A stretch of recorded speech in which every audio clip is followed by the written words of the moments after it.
Welcome to the Negotiation Signals Atlas. Here, we map the hidden forces that decide who really wins a deal. And today, we're going to decode the single most important signal you're probably missing, the one that can decide the outcome before you even say hello. So, let's start with a question that, I think it haunts every single one of us in a negotiation. Why is it that the person who seems most willing to just leave almost always wins? It's not just some clever tactic. It's more like a fundamental law of power. All right, so here's the signal we're talking about today. Power isn't in your arguments. The first thing you absolutely have to get is that real power, it doesn't come from how good your arguments are, or your charisma, or your brilliant logic. No, it's decided by a force that exists completely outside of that room. Okay, so there's this myth that we're all taught, right? That you win deals by being the best debater, by just out-arguing the other side. But the real signal, it's completely different. True power doesn't come from persuasion inside the room. It comes from your alternatives outside of it. It's about a genuine, deep-seated indifference to whether this one particular deal actually happens or not. So here's the bottom line. Your leverage isn't something you build during the negotiation. It's already set before you even walk in the door. It all comes down to one single thing. How good is your answer to the question, what happens if there is no deal? The better your answer, the more power you have. It's that simple. Okay, so let's look at the pattern here, this pull of alternatives. Because once you start looking for this signal, you start seeing it absolutely everywhere. It's this universal force that just keeps showing up in all these different high-stakes situations. Let's take a look at a few. There's this great story about a now famous venture capitalist. Someone asked him how he got such incredible terms on his early deals, and his answer was perfect. He said his secret was that he was always genuinely willing to walk away and just go back to his lawnmower. I mean, think about that. His alternative wasn't flashy, wasn't glamorous, but it was real, and that reality gave him all the leverage he needed. And this isn't just for business deals. I mean, zoom way out to the world stage, to diplomacy. The exact same pattern holds true. A nation with a bunch of diverse, strong trade partners, well, they're not desperate, are they? They can negotiate from a position of real strength, precisely because they aren't dependent on any single relationship. Their alternatives are their power. Okay, now let's take it to the most extreme scenario you can imagine, a hostage negotiation. Here, this principle isn't just a strategy, it's a weapon. For the negotiator, what's their ultimate alternative? It's time.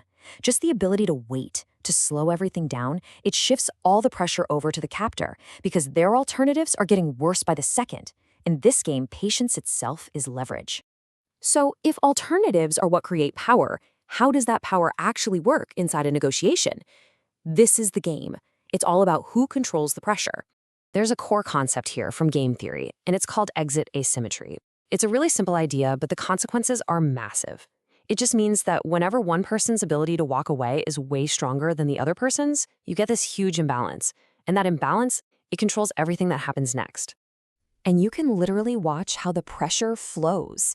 Think of it like this. Party A has weak alternatives. That means they need this deal to happen. So what happens? All the pressure in the negotiation just flows like water right towards Party A. And wherever pressure flows, concessions are sure to follow. It's not personal, it's just physics. So the conclusion here is pretty unavoidable. Control doesn't go to the smartest person, or the loudest, or the most persuasive. It belongs to the party that is least invested in getting an agreement. It's their lack of need that gives them control over everything, the time, the pressure, and in the end, the terms of the deal. All right, so understanding the game is one thing, but what happens when you don't even see it being played? Well, the cost of ignoring this signal is huge. Let's talk about the high price of need. What you get is something we can call the value gap. In pretty much any deal, the value is never split 50-50. The person with the strong walkaway options, they consistently take the lion's share of the value. And the one with weak options, well, they're left fighting for the scraps, all because they just didn't have the power to ask for more. And here's the tough part. You can't fake this. You can't just pretend to have options you don't really have. Neediness, it's a signal that just leaks out of you. You can hear it in your tone of voice. You can see it in how fast you talk, in your eagerness to justify your position. And that desperation, it's like broadcasting weakness, basically inviting the other side to push harder and take more. When a deal goes south, it's almost never because someone used the wrong tactics. The real reason is that one side just didn't see the real game that was being played. It's like they showed up for a game of checkers, but the person across the table was playing a completely different game, a game of pure leverage. Okay, so how do the absolute best negotiators handle this? Well, they don't just understand this signal. They live it. They embody it. Their entire strategy is built around one thing: creating and protecting their alternatives. That is their edge. It all comes down to their mindset, which is just fundamentally different.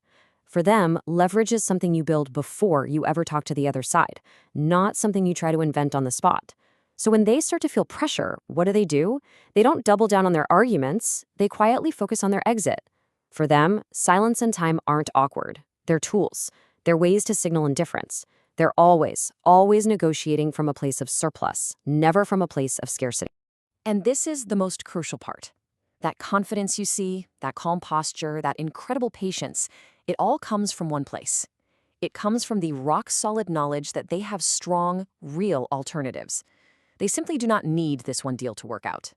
And that knowledge, it changes everything about how they behave. So to really make this work for you, you have to turn this lens on your own situation. So let's end with the questions you need to be asking yourself about your own position.